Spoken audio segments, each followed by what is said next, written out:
No. But anyway, you can see I've got more than a couple to make a puff ball. This sort of shape where you've got a really skinny end, because that helps you put more into the centre. So I'm going to hunt those out, sort them out. Doesn't take long, because you'll see they'll just pop out. The other shape that's really great for that is this shape,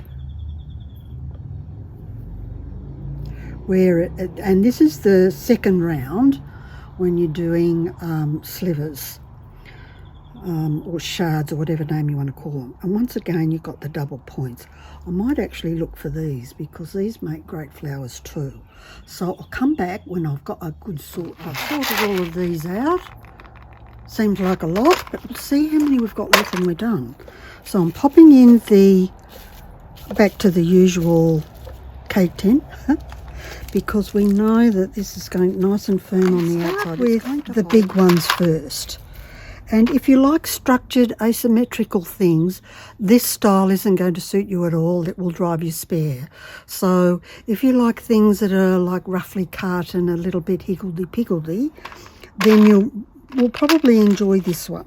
So I'm aiming to pick out the biggest pieces first, pointiest end in.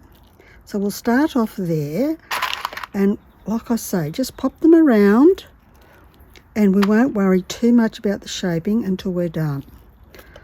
So big ones on the outside. You don't have to lay them flat. You can turn them this way as well. So go down to sort of medium-sized ones and poke them in there. Around. Making sure you've got good coverage. Lots of fatness, because we can come in on the side and poke more in later. So now you can see as I'm starting to poke these in, these are starting to prop up. And you start to get longer ends, skinny ends. So you can add a little bit more glue on this side. Yeah, well, attempt.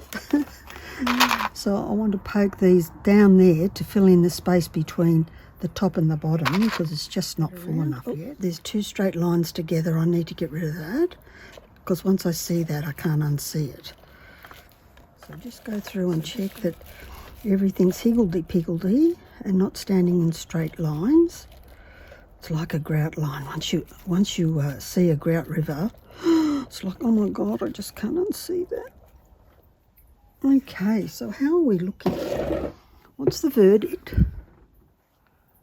Looking pretty good. Now, if I wanted to embellish that, I could put some of my lovely little slivers in there. And actually, I just might do that because I think that would look just adorable because they're quite skinny. I'll just put a couple. So there's one. Little splash of colour just adds that little something. Now I want one there and one here. We say no to that. Things that are over the top of each other, like these two, separate. And come out in about an hour because it might need a little tweak if it's, like in heat and it's relaxed or something like that. We actually bumped it. The other thing you can do to check that your eyeballs are happy with it, no good, is take a photo.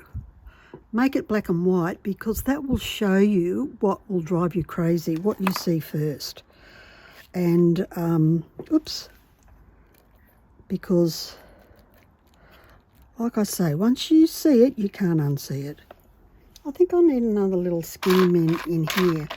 I happen to have one, which I can just scooch. I think I'll just scooch that underneath. Yeah, that's got it.